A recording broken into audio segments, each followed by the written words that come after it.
ইসরায়েলের প্রধানমন্ত্রী বেনিয়ামিন নেতানিয়াহুকে গ্রেফতারের দাবিতে যুক্তরাষ্ট্রের ওয়াশিংটনে বিক্ষোভ করেছেন শত শত মানুষ। যুক্তরাষ্ট্র সফররত নেতানিয়াহুর বিরুদ্ধে আন্তর্জাতিক অপরাধ আদালত আইসিসির জারি করা গ্রেপ্তারি পরোয়ানা কার্যকর করার দাবি জানান বিক্ষোভকারীরা। আল জাজিরার যাচাই করা ভিডিওতে দেখা যায়, প্রবল বৃষ্টি ও কঠোর নিরাপত্তা ব্যবস্থা উপেক্ষা করে বিক্ষোভকারীরা হোয়াইট হাউসের দিকে এগিয়ে যাচ্ছেন। এ সময় নেতানিয়াহুর বিরুদ্ধে বিভিন্ন স্লোগান দেন তারা।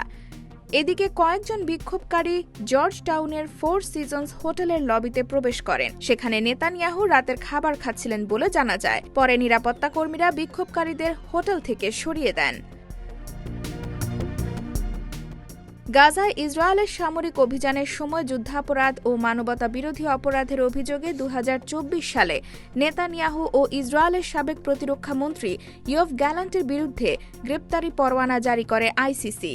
নেতানিয়াহুর যুক্তরাষ্ট্র সফরকে ঘিরে ওয়াশিংটনের এই বিক্ষোভে আইসিসির পরোয়ানা কার্যকরের দাবিই ছিল বিক্ষোভকারীদের প্রধান বক্তব্য।